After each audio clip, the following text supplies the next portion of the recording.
ਲਓ ਜੀ ਦੋਸਤੋ, ਤੁਹਾਡੇ ਵਾਸਤੇ ਬਾਜ਼ਾਰ ਜਿਹੜਾ ਇਸ ਟਾਈਮ ਅਕਸਰ ਰੋਡ, ਮੇਨ ਅਕਸਰ ਰੋਡ ਉਹਦੀ ਵਨ ਸਾਈਡ ਦੇ ਉੱਤੇ ਜਿਹੜਾ ਜਿਹੜੀਆਂ ਰੇਹੜੀਆਂ ਲੱਗੀਆਂ ਨੇ ਗੈਰ ਕਾਨੂੰਨੀ ਤੌਰ ਤੇ ਕਬਜ਼ਾ ਗਰੁੱਪ, ਉਹਨਾਂ ਦੀ ਤਸਵੀਰਾਂ ਤੁਹਾਨੂੰ ਲਾਈਵ ਤੇ ਨਹੀਂ ਖੈਰ ਰਿਕਾਰਡਡ ਭੇਜ ਰਹੇ ਹਾਂ। ਦੂਸਰੀ ਵਾਪਸੀ ਦੇ ਉੱਤੇ ਤੁਹਾਨੂੰ ਦੂਜੀ ਸਾਈਡ ਦਿਖਾਵਾਂਗੇ। ਇੱਥੇ ਤੱਕ ਆ ਗਿਆ, ਜੂਸ ਕਾਰਨਰ ਤੱਕ ਲੱਗੀਆਂ ਨੇ, ਅੱਗੋਂ ਤੁਹਾਨੂੰ ਦੂਜੇ ਪਾਸੇ ਲੈ ਚੱਲਣਾ। ਇੱਧਰ ਦੇਖੋ ਤੁਸੀਂ, ਇਸ ਸਾਈਡ ਦੇ ਉੱਤੇ ਇਹ ਜਿੰਨੀਆਂ ਰੇਹੜੀਆਂ ਨੇ ਇਹਨਾਂ ਦੇ ਵਿੱਚੋਂ 90% ਚਨਿਓਟ ਤੋਂ ਆਈਆਂ ਨੇ, ਸ਼ਾਇਦ ਕੋਈ 10% ਜਿਹੜੀਆਂ ਨੇ ਹੁਣ ਆਪਣੀਆਂ ਚਨਿਓਟ ਔਰ ਅਹਿਮਦਨਗਰ ਤੋਂ, ਕਿਉਂਕਿ ਉਹਨਾਂ ਨੂੰ ਪਤਾ ਕਿ ਇੱਥੇ ਲੋਕੀ ਬਾਹਰੋਂ ਆਉਂਦੇ ਨੇ ਜ਼ਿਆਦਾਤਰ, ਔਰ ਮੂੰਹ ਮੰਗੇ ਦਾਮ ਜਿਹੜੇ ਨੂੰ ਮਿਲ ਜਾਣੇ ਨੇ। ਇਹ ਦੇਖੋ ਤੁਸੀਂ, ਅੱਜ ਸ਼ਾਮ ਦਾ ਟਾਈਮ ਹੈ ਔਰ ਪਾਬੰਦੀ ਦੀ ਵਜ੍ਹਾ ਤੋਂ ਰਸ਼ ਬਹੁਤ ਘੱਟ ਹੈ, ਮਾਮੂਲ ਤੋਂ ਘੱਟ, ਬਹੁਤ ਜ਼ਿਆਦਾ, ਤਕਰੀਬਨ 90% ਘੱਟ ਨੇ ਲੋਕ, 10% ਕਹਿ ਸਕਦੇ ਹੋ ਜਿਹੜੇ ਲੋਕ ਨੇ ਮਜਬੂਰ, ਉਹ ਨਿਕਲ ਕੇ ਤੇ ਆਪਣਾ ਘੁੰਮ ਰਹੇ ਨੇ, ਫਿਰ ਰਹੇ ਨੇ, ਆਪਣਾ ਚੀਜ਼ਾਂ ਖਰੀਦ ਰਹੇ ਨੇ ਜਾਂ ਆਪਣੀ ਰੋਜ਼ੀ ਰੋਟੀ ਵਾਸਤੇ ਇੱਥੇ ਆਏ ਨੇ। ਦੁਕਾਨਾਂ ਮੁੱਕੀਆਂ ਉਹਦੇ ਹੈ ਕਿ ਫਿਰ ਆਪਣਾ ਤਾਹਿਰ ਇੰਸਟੀਚਿਊਟ ਆ ਗਿਆ ਜੇ, ਇੱਥੇ ਆ ਕੇ ਫਿਰ ਚੰਦ ਇੱਕ ਦੁਕਾਨਾਂ ਹੋਰ ਲੱਗੀਆਂ ਹੁੰਦੀਆਂ ਨੇ, ਲੇਕਿਨ ਅੱਜ ਉਹ ਨਜ਼ਰ ਨਹੀਂ ਆ ਰਹੀਆਂ। ਆਪਣਾ ਮੈਡੀਸਨ ਸਟੋਰ ਆ ਗਿਆ ਅੱਗੇ, ਫਿਰ ਇਸ ਪਾਸੇ ਫਿਰ ਦੁਬਾਰਾ ਹਸਪੀਟਲ ਦੀ ਐਂਟਰੀ ਆ ਜਾਏਗੀ। ਇਹ ਸਾਡਾ ਲਾਰੀ ਅੱਡਾ ਜੇ ਰੱਬਾ ਦਾ, ਇਹਦੇ 'ਚ ਕੋਈ ਤਬਦੀਲੀ, ਕੋਈ ਬਿਹਤਰੀ ਕਿਸੇ ਕਿਸਮ ਦੀ, ਬਲਕਿ ਅੱਗੇ ਨਾਲੋਂ ਬੇਆਬਾਦ ਹੀ ਹੋਇਆ। ਜਨਾਬ ਨਗਰ ਬੱਸ ਸਟਾਪ ਲਿਖਿਆ ਉੱਤੇ, ਕੋਈ ਇੱਧਰ ਕਿਸੇ ਕਿਸਮ ਦਾ ਨਜ਼ਰ ਨਹੀਂ। ਕਿਉਂ ਵੈਸੇ ਵੀ ਰਸ਼ ਇਸ ਵਾਸਤੇ ਵੀ ਨਹੀਂ ਕਿ ਉਹ ਪੂਰਾ ਪਾਕਿਸਤਾਨ ਜੋ ਬੰਦ ਹੋਇਆ, ਤੇ ਅੱਗੇ ਉਹ ਫਿਰ ਅੰਜਮਨ ਦੇ ਜਿਹੜੇ ਕੁਆਟਰਸ ਨੇ ਵੱਡੇ ਵੱਡੇ ਬੈਕ ਤੇ ਨਜ਼ਰ ਆ ਰਹੇ। ਆਹ ਦੇਖ ਲਓ, ਸਾਡਾ ਰਬਵਾ ਦਾ ਬੱਸ ਸਟਾਪ ਕਹਿ ਲਓ ਜਾਂ ਅੱਡਾ ਕਹਿ ਲਓ, ਕਿਸ ਤਰ੍ਹਾਂ ਬੇਆਬਾਦ ਹੈ ਇਸ ਟਾਈਮ। ਬਿਲਕੁਲ ਇੱਕ ਦੁਕਾਨ ਹੈ ਦੇਖੋ ਤੁਸੀਂ, ਫਰੂਟ ਵਾਲੀ ਖੁੱਲੀ, ਬਾਕੀ ਹਵਾ ਭਰਾਉਣ ਵਾਸਤੇ ਵੀ ਦੁਕਾਨ ਬੰਦ ਸੀਗੀ।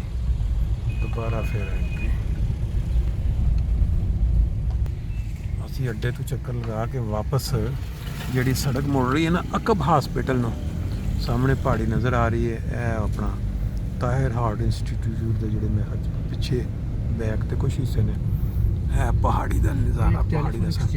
अच्छा हाँ, ये अच्छा अभी स्टिल है, ये देखिए। अच्छा बंद पड़ी है ना, लोग दफ्तर 5 बजे के बाद जाएगा। ਇਹ ਕਲਾਂਦਾ ਜੀ ਅਕਬ ਹਸਪੀਟਲ, ਇਸ ਮਹੱਲੇ ਦਾ ਹੁਣ ਨਾਮ ਮੈਨੂੰ ਨਹੀਂ ਪਤਾ ਕੀ ਹੈ, लेकिन मेरा अकब हॉस्पिटल। ये देखो जी, इस साइड पे भी जर्मनों के कारनामे नज़र आते हैं जब ये कोठियाँ नज़र आती हैं, तो ऑटोमेटिक अंदाज़ा हो जाता है कि ये माल जो है ना बाहर से आया हुआ है, या अमेरिका का माल है या जर्मनी का माल है। कैनेडा वाले बेचारे घट ही लाते हैं इत्थे, इंग्लैंड। ਇਹ ਦੇਖੋ ਹੁਣ ਇਹ ਪਤਾ ਨਹੀਂ ਇਹ ਕਿਹੜੇ ਕਿਹੜੇ ਦੋਸਤ ਨੇ, ਇੱਧਰ ਵੀ ਹੈ ਨੇ ਥੋੜੇ ਬਹੁਤੇ, ਲੇਕਿਨ ਇਹ ਮੇਰਾ ਖਿਆਲ ਇਹ ਜ਼ਰਾ ਥੋੜੇ ਜਿਹੇ ਮਾਠੇ ਮੁਕਾਮੀ ਲੱਗ ਰਹੇ ਨੇ ਸਾਰੇ। 2-3 ਕੋਠੀਆਂ ਨਜ਼ਰ ਆਈਆਂ ਬਾਹਰ ਦੀਆਂ, ਇਹ ਹੁਣ ਕੀ ਲੀਵ ਟੂ, ਅੱਛਾ ਕੋਈ ਸਕੂਲ ਲੱਗ ਰਿਹਾ ਬਾਹਰ। ਇਹ ਦੇਖੋ ਇਸ ਸਾਈਡ ਤੇ ਇਹ ਵੀ ਹੈ ਜੇ ਕੁਛ ਘਰ। ਲਓ ਜੀ, ਇੱਥੋਂ ਮੈਂ ਵਾਪਸ ਮੋੜ ਲਓ, ਅੱਗੇ ਕੋਈ ਸੜਕ ਨਹੀਂ ਹੈਗੀ। अगर नज़र वैसे ये बेबान इलाका है यार, कोई ना कोई मतलब बेबान था, अब तो नहीं मतलब ये इसकी जो लग रहा होगा। अच्छा, वरना बड़ा रश है। ये स्कूल लग रहा है मुझे, बड़ी खूबसूरत पहाड़ी के साथ जुड़ा हुआ।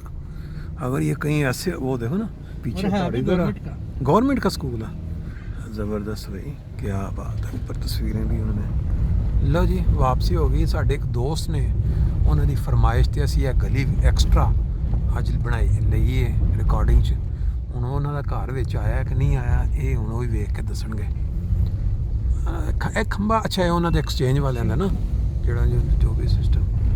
ਲਓ ਜੀ, ਵਾਪਸੀ ਤੇ ਮੈਂ ਆਖਿਆ ਨਾਲ ਤੁਹਾਨੂੰ ਇੱਕ ਸਾਈਡ ਦਿਖਾਤੀ ਸੀ ਜਾਂਦੇ ਆ, ਹੁਣ ਇਹਦੇ ਆਪੋਜ਼ਿਟ ਦੇਖੋ ਕਰਿਆਨੇ ਦੀਆਂ ਦੁਕਾਨਾਂ ਖੁੱਲੀਆਂ ਨੇ ਸਾਰੀਆਂ, ਤੇ ਫਾਟਕ ਦੇ ਕਰੀਬ ਪਹੁੰਚ ਕੇ ਕੁਛ ਨਾ ਕੁਛ ਰਸ਼ ਜਿਹੜਾ ਤੁਹਾਨੂੰ ਮਾਲ ਸ਼ਾਰਟੇਜ ਹੋਣੇ। ਔਰ ਇਹ ਦੇਖੋ ਇਸ ਸਾਈਡ ਤੇ ਮੰਡੀ, ਜਿਹੜੀ ਤੁਹਾਨੂੰ ਪਹਿਲਾਂ ਦਿਖਾਈ ਸੀ ਉਹ ਮੰਡੀ ਲੱਗੀ ਪਿੱਛੇ ਸਾਰੀ, ਆਵਾਜ਼ਾਂ ਆ ਰਹੀਆਂ ਤੁਹਾਨੂੰ, ਦੁਕਾਨ ਬਾਣੇ ਗੋਸ਼ਤ ਦੀ। ਇਸ ਪਾਸੇ ਜੀ ਨਾ ਇਹ ਰੇਹੜੀਆਂ ਜਿਹੜੀਆਂ ਦੋਵਾਂ ਸਾਈਡਾਂ ਤੇ, ਇਹ ਦੇਖੋ ਤੁਸੀਂ, ਇਹ ਸਭ ਰੇਹੜੀਆਂ। थोड़ा आगे जाने दो, थोड़ा सा उन्होंने अभी तो वेट कर, क्या देखो निकल देख लेते हैं अगर नज़र आ गए। अच्छा चलो फिर ठीक। लो जी देखो अक्सर रोड के उत्ते सारियां रेहड़ियां ਸ਼ਾਮ ਦਾ ਟਾਈਮ ਤੇ 404 ਗਈ ਸੂਫੀ ਦਾ ਲਿਆ ਦੇਖੋ ਸ਼ਾਮ ਦੇ ਨਜ਼ਾਰੇ ਰੱਬਾ ਦੇ।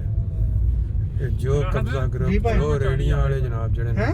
ਇਹ ਸਾਰੇ ਦੇ ਸਾਰੇ ਜਿਹੜੇ ਨਾ ਇਸ ਟਾਈਮ ਉਹ ਫਾਟਕ ਤੋਂ ਲੱਗ ਕੇ ਤੇ ਪਰਾਂ ਅੱਡੇ ਤੱਕ ਸਹੀ ਬੈਠੇ ਹੁੰਦੇ ਚੌੜੇ ਹੋ ਕੇ। ਇੱਧਰ ਵੀ ਦੁਕਾਨ ਇਹ ਪੱਕੀਆਂ ਦੁਕਾਨਾਂ ਨੇ ਨਹੀਂ ਇਹ ਵੀ ਇੰਜ ਹੀ ਇਹ ਤਾਂ ਪੱਕੀ ਹੈ ਅੱਗੇ ਅੱਗੇ ਦੇਖੋ ਹੁਣ ਅਗਲੇ ਜਿਹੜੀਆਂ ਰੇੜੀਆਂ ਆਣੀਆਂ ਜੇ ਉਹ ਗੋਲ ਰਾਉਂਡ ਚ ਆਣੀਆਂ। ਉਹ ਕੀ ਬਾਤ ਹੈ ਯਾਰ, ਜਿੱਥੇ ਮਰਜ਼ੀ ਜਿੱਥੇ ਜਗ੍ਹਾ ਲੱਭੇ।